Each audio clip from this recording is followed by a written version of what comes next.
Hello, my name is Elliott, welcome to my channel, and today I'm going to be talking about why Keeping Up with the Kardashians is ending. I can't even laugh while saying that because I've been playing this video for weeks, and then like 2 days ago they're like, oh LOL, we're moving to Hulu, and I'm just like, so I was still like, do I even make this video? But I already planned it, so y'all just gonna watch it, because I feel like what I'm saying is still relevant for why it's at least ending the E portion. They just said they're moving to Hulu and Star, not Stars. It was like Star, which I think is like the international version of Hulu or some shit. I don't even fucking know. I highly doubt it's gonna be still called Keeping Up with the Kardashians because I assume that E owns that title. I feel like the show's format will be different. Like, is Kourtney gonna be in the show? I'm at least going to be talking about why the original version ended, because a lot of people were shook where they're at like the height of their careers. Kylie's fucking like 200 million followers on Instagram. Why the fuck would they end this shit now? I'm gonna explain all that right now. So, what inspired me to write this video besides the show ending itself? There's a BuzzFeed article that says a lot of the similar things that I was saying, but I have my own comments that this article doesn't get into. With that, I'm just gonna jump right in because it's gonna be a long one, y'all. I myself started watching the show during my spring break of 2017. I'll also like to say real quick, I realize, a little disclaimer for like being black and watching the show. I'm fully aware that they are literally the epitome of white privilege. They are famous 100% because they are white. They also fetishize black men, appropriate black culture, try to literally trademark fucking kimonos. But also on the other hand, some of society's reactions to what the Kardashians do also kind of pisses me off. Like how Kylie lied about her big lips. No one loved her big lips, but I had been made fun of them my entire life. But then when a white girl gets it, then it like becomes trendy. Also like a body part becomes trendy. What, society? And big lips are now the fashion trend because a white girl did them, even though black people have had them since black people like were invented. Also, like, I feel bad for, like, I'm getting canceled for even saying this. But I do feel bad for them, especially Kylie, who, like, didn't sign up for this at all, and then, like, did that pole dancing thing, like, episode 1, and I'm like, oh my god, I could so see, like, 10-year-old me not doing, like, a pole dancing. Actually, no, I would. I remember, like, watching a show one time, and Kendall was like, oh yeah, I just came back from summer camp, and my mom was like, oh, we're starting a reality show, like, LOL. Like, I could not imagine being on, like, the world stage at, like, 9, like, oof, like, no one needed to see me at 14. Kylie's literally, like, 12, and then everyone's like, Kylie is so fucking ugly, and then she's like, guys, I'm literally 12, and they're like, yeah, you're ugly, what about it? And then she gets plastic surgery, and everyone's like, oh my god, you're so fucking fake, and then it's like, but y'all called me ugly since I was 12, so I don't know what you expected me to do. So like, everyone's calling her fake, but then calling her ugly and makes her insecure and would make her get plastic surgery. If like all of Twitter and the world was calling me ugly when I was like 13, I would get plastic surgery too. Despite other controversies, one great thing the Kardashians have done is solve racism. Also, the show got me through a lot of depressive episodes in college where I felt like I didn't have any friends, and I kind of felt like I was a part of their family and felt like I kind of had friends, parasocial relationships, where I started a YouTube channel, but like that's for another story for another time. My last comment before I like actually get into the video is one thing that's really underrated about the show that like no one talks about, because why would anyone talk about besides me, because I'm fucking weird as fuck, but like the background, I can't even call it music, like background just noises that play in certain scenes kind of amplify the emotions, and I think it's done really, really well.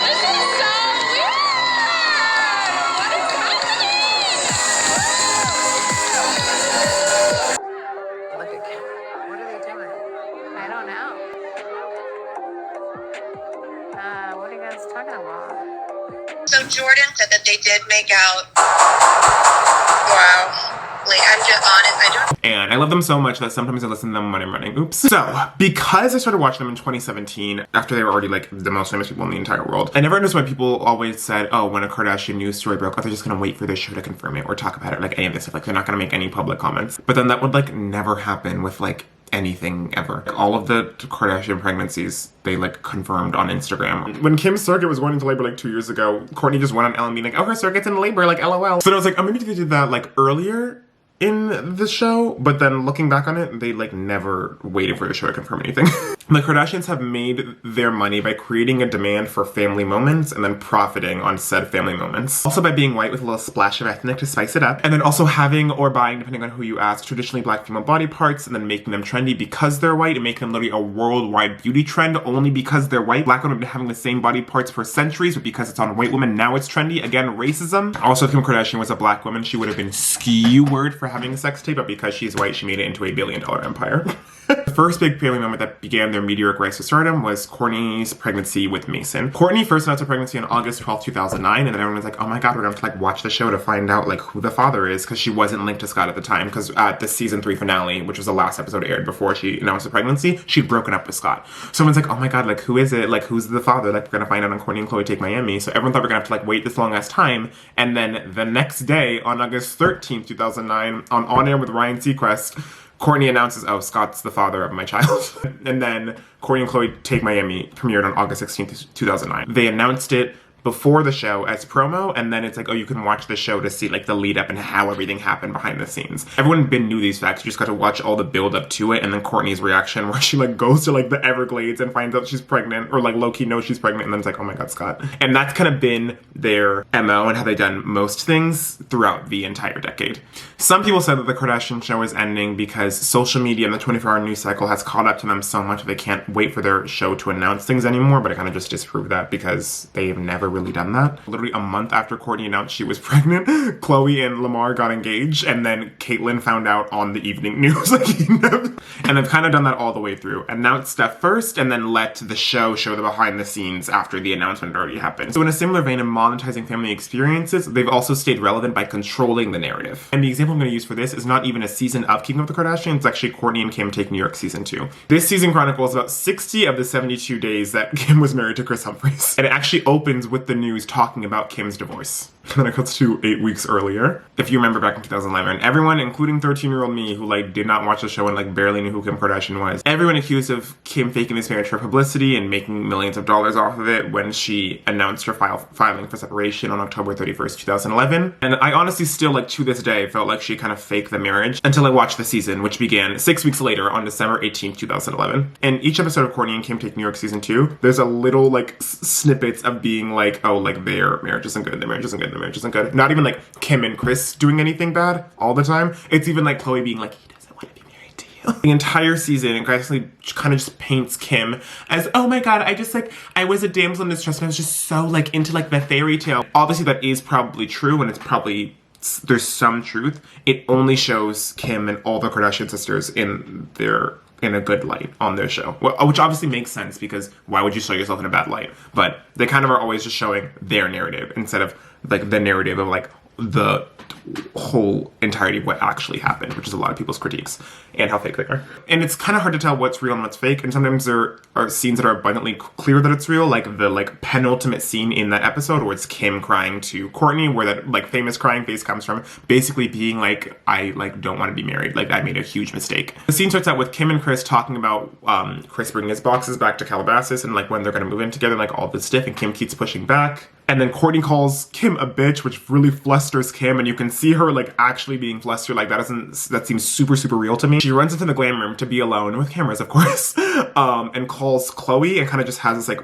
big ultimate scene where it's just like her realizing, oh my god, I don't want to be married. And Kourtney and Scott come in, she kind of talks to them in person about like regretting the marriage. I changed his whole life, and he fell in love with me and I fell in love with him, and now my feelings have changed. I feel bad. You don't think I feel bad? At 30 years old, I thought I'd be married with kids, and I'm not. And Scott kind of explains to her and also the cameras Kim's side of the story. It was the image in your mind of being happily married at your age. We have a child. Khloe's married. She obviously felt very pressured, and I understand that. She jumped at something that she thought she'd have true happiness with the rest of her life. Something that is very interesting to note about the scene that kind of sums up the show. Right before I started filming, I was watching this scene with my friend Carter, and our reactions were so different, because I'm watching like her crying and being like, oh my god, this is actually so sad. Like I can't imagine being in a situation where like, oh my god, that just like, God, my heart, like, my heart genuinely does break for her in this scene. I completely just like, oh my god, that's so sad. Like, realizing you wanted to, like, get married, and, like, you were 30 and you have kids, you're, like, I'm 30 and want to have kids. Like, both my sisters are married. Like, I need to, like, get my shit together. And I'm just like, wow, like, my heart breaks that she just, like, rushed into this too fast, and she kind of realized it. And Carter is just laughing at her crying face.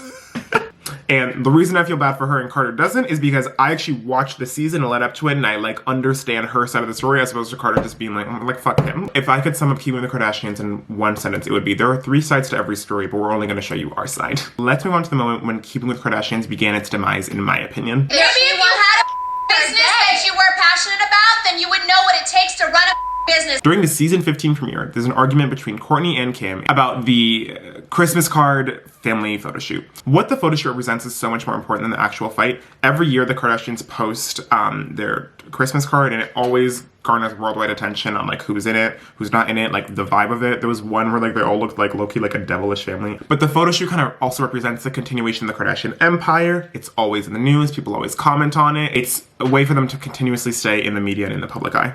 But it's not like, oh, let's go do like a 10-minute photo shoot at Kim's house. It's like, oh, let's all get like glammed for an hour. And then if like one person's like eye is slightly twitching or like our makeup is like slightly off, like we're gonna be criticized and like blown up on the media for like weeks on end. Everyone's just gonna comment on it because like their basically job is just like us to comment on their fucking personal lives and their faces. And after like 10 years, Kourtney was like, I'm kind of over this. Like, I don't really want to like be in this world anymore. I kind of just want to have a more quieter life with my kids, which I can like totally empathize with. But the argument kind of evolves into Kim and Khloe saying that Kourtney isn't trying enough to keep this family like together, but not even keep this family together, keep the family as powerful it is. Obviously, a house divided cannot stand. So they're all as famous as they are because they're all doing it together. There are people that have fell off on the wayside or exited themselves. Rob, Caitlyn, the list goes on. So Kim and Khloe are saying, you're not working hard enough to keep this family running, and then Kourtney responds with, Working is just, it's not my top priority. and the subtext is being a mother. While it does sound very entitled, I'll comment on that in a second, hold on. Kourtney also says, And I will move to another state at some point or another country. I cannot wait for that day and hopefully like just don't have to have these fake relationships. but she's basically saying what people have been calling out for years and low-key confirming it, because even when she says it, she's kind of like stutters and doesn't want to say it. It kind of seems like she doesn't want to say on camera, confirm what like everyone thinks. Kourtney, essentially the one who's not into the glam and doesn't have as placid of a face as Kim and Khloe and just seems like the most normal and chill one and the realist, is saying the real thing, being like, oh, our relationships and like this show is very, very fake. And it's just kind of, ooh, it's no longer a perfectly imperfect family. It's much more like, oh no, we're fake, and like everything that you guys have been saying about us for years, like it's all true. And then essentially this argument begins on the season premiere of season 15, and it kind of just like continues throughout the seasons. This fight and this fight are the same fight. It's all about like work ethic and like not working enough and like not keeping the show running, because they can kind of handle it without Rob or Caitlyn or any of these people, but if one of the main three sisters leaves, then the show's kind of, Kourtney doesn't really want to do in the show anymore, and she kind of says later because it's mentally exhausting. You live the moment, you then have to talk about it again in these interviews, and then you have to watch it again on TV and see everyone comment on it.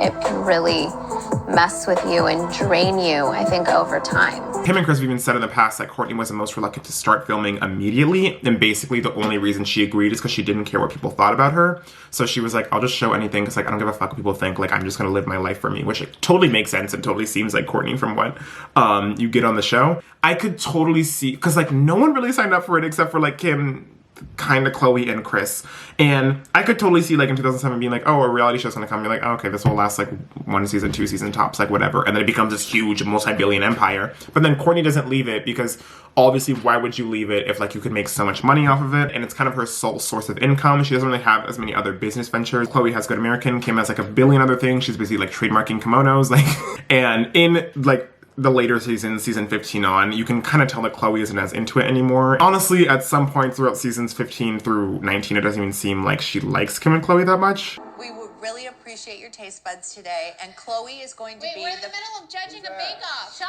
the up or get out of here. Which Khloe agrees with. Kourtney and I used to be way more touchy-feely, but recently not so much. Recently, I don't think Kourtney likes me very much. She's taken a step back and she's kind of become a much more of a like social media like influencer, like 2020 celebrity. That's why she's best friends with Addison Rae now, as opposed to like a 2010 celebrity, which Khloe and Kim still are much more in. I feel like Kim and Khloe are more famous because of the show right now. Kourtney, Kendall, and Kylie are more famous because of Instagram, which Kendall's like an Instagram model, but does a lot of like collaborations with like Moon and Proactive. Oh my god, she had acne, guys. Kylie is kind of just running Gen Z like it's her fucking bitch. Fucking Kylie Jenner and Emma Chamberlain are the queens of Gen Z. That should be its own video. And then Kourtney is kind of becoming more of a 2020 celebrity like Kendall and Kylie with her friendship with Addison Rae, doing Poosh. She's getting her own like avenues of income. Yay, Kourtney, you can continue your lifestyle without like being mentally exhausted. Kylie literally has more Instagram followers than Kim. Kylie and Kendall are rarely on the show, especially Kylie is like barely on the show ever. I don't think she's had any like real ass plot line besides like the Jordan thing, but she wasn't even the main person in that. Also, if Kourtney wants to take time off the show, she totally can, because she obviously needs my permission. The Kourtney and the Scott drama kept the show running in its earlier seasons. Kourtney pulled Mason and Penelope out of her pussy, and we got to all watch that live. Like, what else do you want, Kim and Khloe? Literally, Kim would barely show a relationship with Kanye. They've been together for years, and like Kanye did his first interview like 2 seasons ago, while like Kourtney and Scott's thing was like completely on the entire like world to see, and everyone could comment on it, which she says. I shared everything from my relationship with Scott, everything, to where all these people were involved in my relationship, and it was horrible for our relationship. Everyone can kind of tell low-key she could be with Scott if they didn't have the show. So I could see her even resenting the show, because she's like, the show kind of obviously brought a lot of great things. I have my children, I have my huge house and stuff, but it kind of ruined her life in the sense that the only person she's ever loved is Scott, which she has said, and if she didn't have the show, they probably would still be together.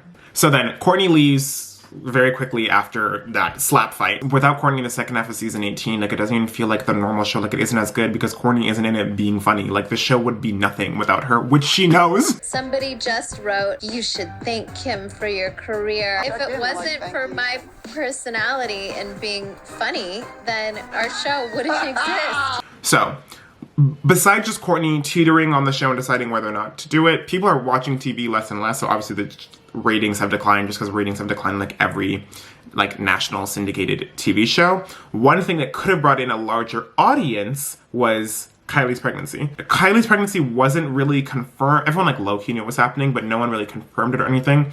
The show could have garnered such huge ratings if they had announced like Kylie's pregnancy on the show and then like showed Kylie's like birthing experience and like all this kind of stuff, but Kylie's never really been into the show, so Kylie didn't do that. And also Kris isn't that horrible. She'd be like, you have to like give birth on the show to like keep this family running. Like, she would never do that to Kylie. Kylie announced her pregnancy like with the most like Instagram photo at the time, and then did that to our daughter YouTube video, again showing how Kylie's much more of a 2020 celebrity than a 2010 celebrity like Kim and Khloe.